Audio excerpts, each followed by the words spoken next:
Fala, rapaziada, tudo bem com vocês? Sejam muito bem-vindos à nossa segunda aula do curso voltado para a redação do Banco do Brasil. Qual é a minha meta nesta aula especificamente aqui com vocês? A minha meta é muito simples. Eu quero ensinar a vocês a como ler e a como interpretar o tema corretamente no dia da prova.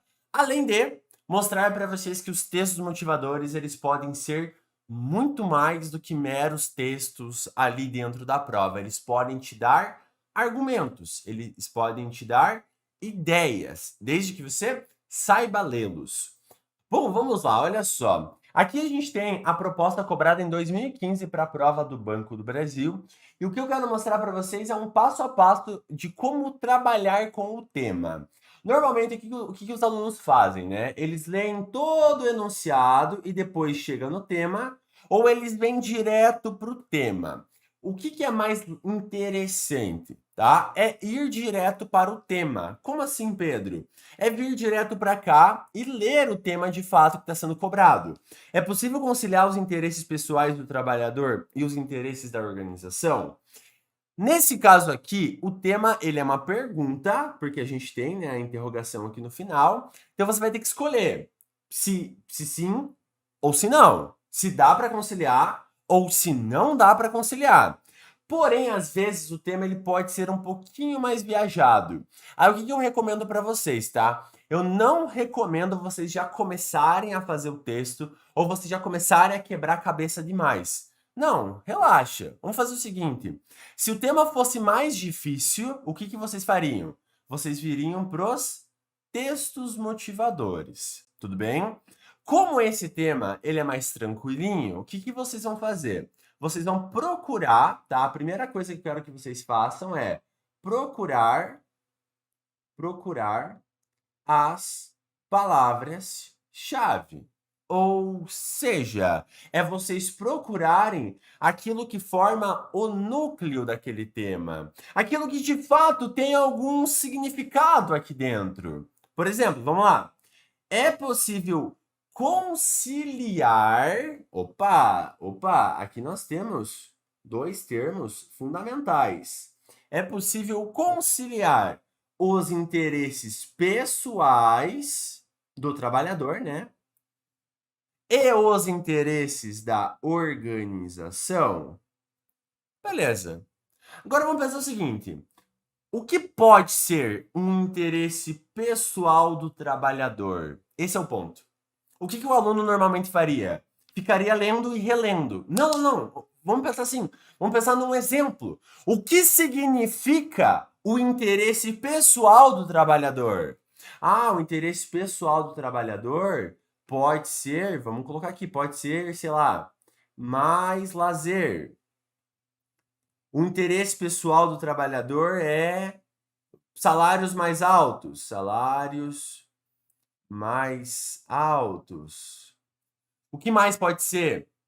Uma carga horária reduzida, então tempo de trabalho reduzido, de trabalho mais reduzido.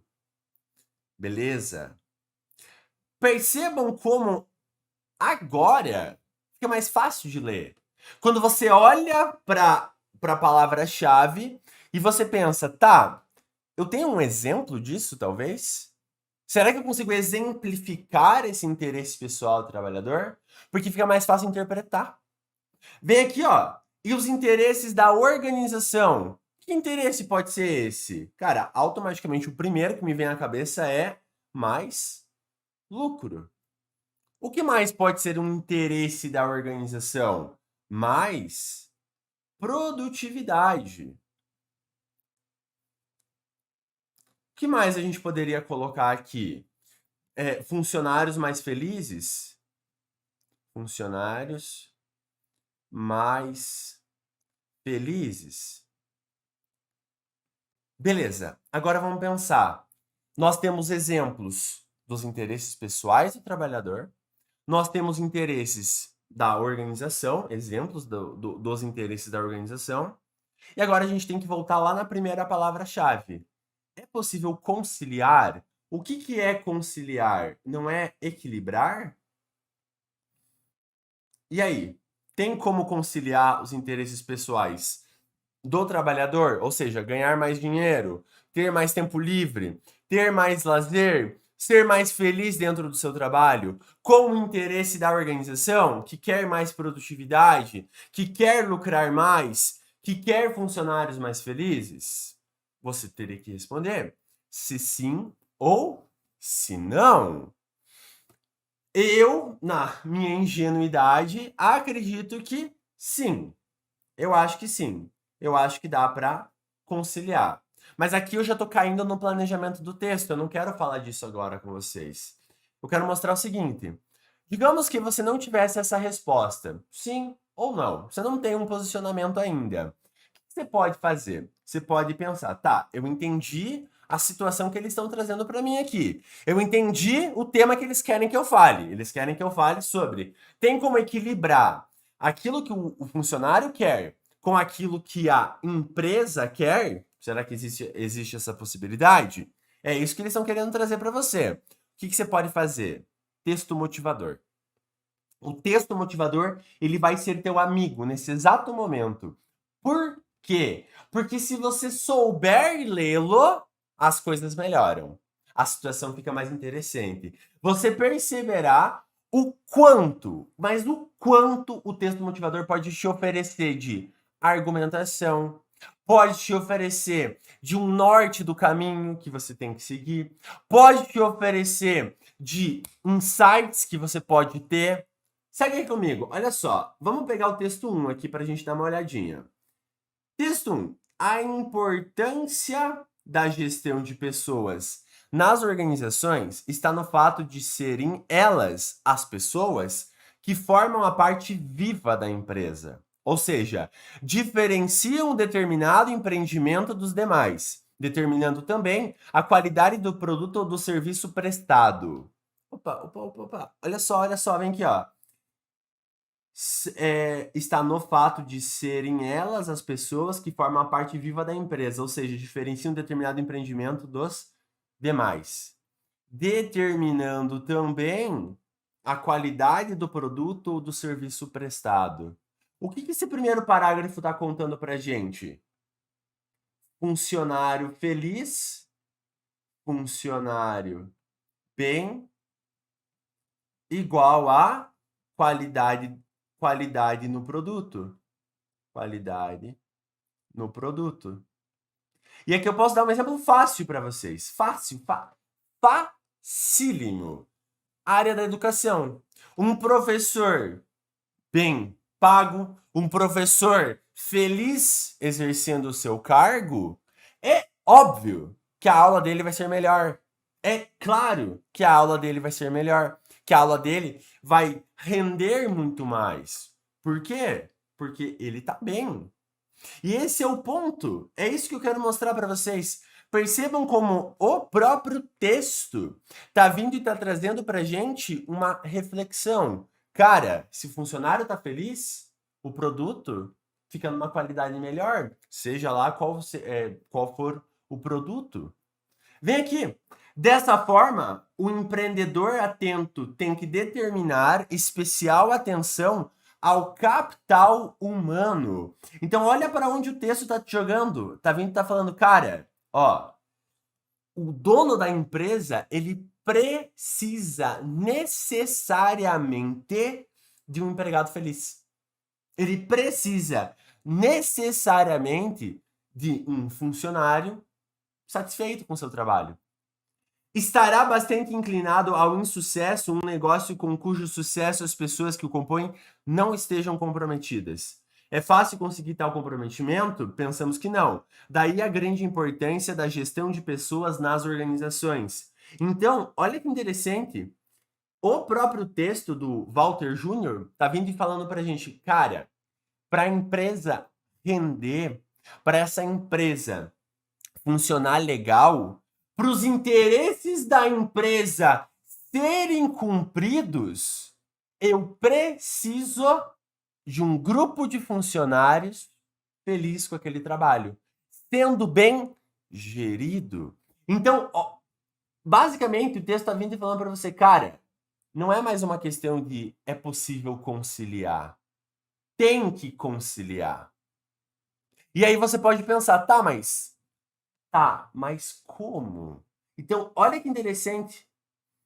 Esse primeiro texto ele está falando para a gente assim, não é mais escolha, é necessidade.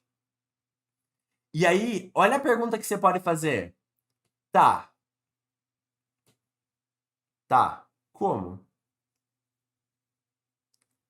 E aqui começa a reflexão que eu quero que vocês comecem a ter quando vocês forem ler qualquer texto motivador.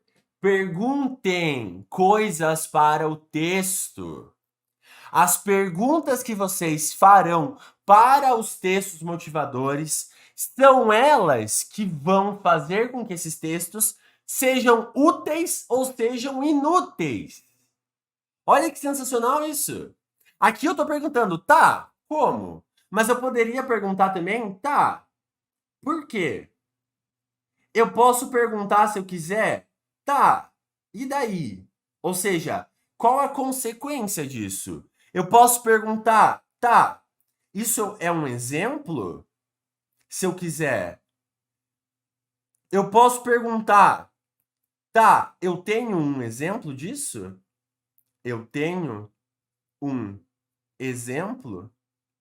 E aí que fica legal a nossa produção. Se vocês olham para o texto motivador fazendo perguntas, ele vai render. Vamos olhar o 2 aqui? Vamos ver se a gente consegue perguntar alguma coisa para o texto 2? Vamos lá. Há uma série de fatores que interferem para que o indivíduo seja infeliz no trabalho. Primeiro, as más condições. Tarefas intensas e repetitivas, entre tantas outras causas. Gente, presta atenção, ó. As más condições, tarefas intensas e repetitivas. Isso é o que interfere na produtividade do teu funcionário. Se o teu funcionário está em um ambiente de trabalho ruim, com condições ruins, ele não vai render. Então, para a gente conciliar o interesse do funcionário com o da organização, do empresário, o que eu preciso? De boas condições de trabalho.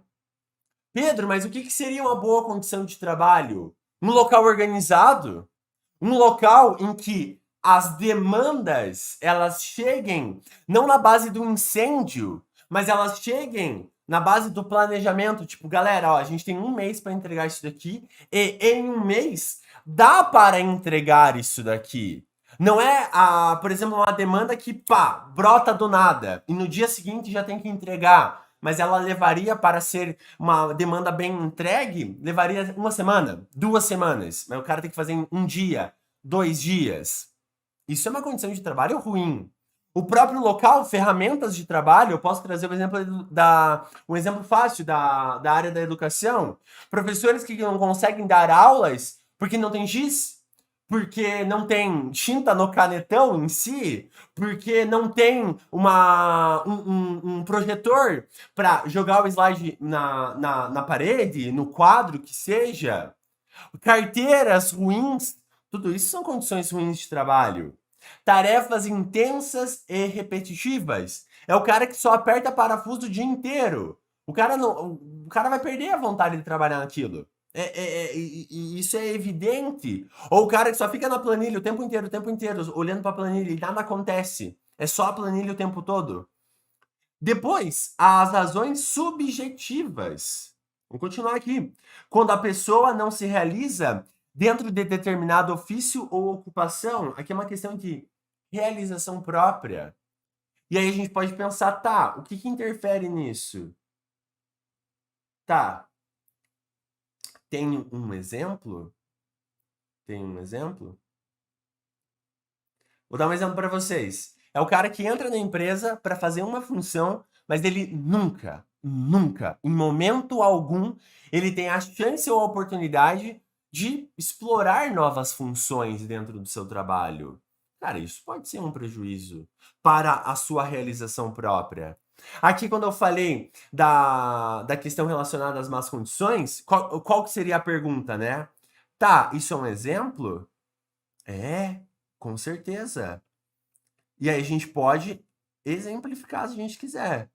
Sim, é um exemplo. Eu posso usar isso dentro do meu texto, sem problema nenhum. Porque eu não posso copiar, né? Más condições. Aí eu usaria a ideia das más condições, mas especificando. Um local desorganizado, um local que introjeta muita pressão em seus funcionários. Quando isso acontece, é porque não é o que gostaria de estar fazendo, ou porque o trabalho que faz com o tempo se tornou insuportável. Isso é muito comum em troca de gestão, né? Quando rola a troca de gestão, a galera fica feliz no primeiro momento, mas se a nova gestão é horrível, bom, o cara ele tende a ficar mais infeliz. Então percebam, a gente fazendo perguntas, a gente começa a ganhar ideias. E aí fica mais fácil da gente montar o nosso texto. Vamos fazer a última análise? Vamos para o texto 3 aqui, que eu acredito que vocês já devem ter entendido, certo? A expectativa do trabalhador com relação ao trabalho e ao que a empresa espera dele está em constante evolução. Presta atenção aqui, ó. Tá. Opa. Tá, por quê? Por que que tá em constante evolução?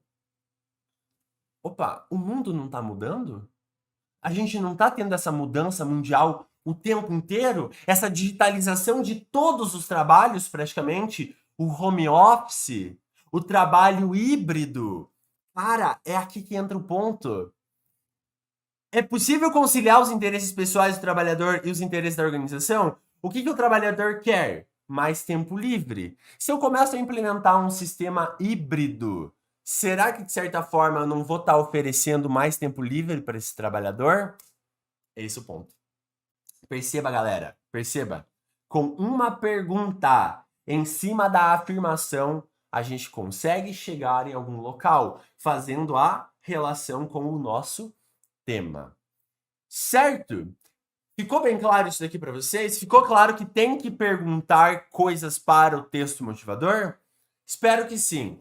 Dessa forma fica muito mais fácil de vocês elaborarem os temas de vocês pensarem os temas de vocês entenderem o tema de vocês. Tudo bem? Muito obrigado pela sua atenção, foi um prazer estar neste momento aqui com você. Espero que tenha sido mais fácil, que seja mais fácil a construção dos textos de vocês. A gente se vê na nossa próxima aula. Valeu e bons estudos!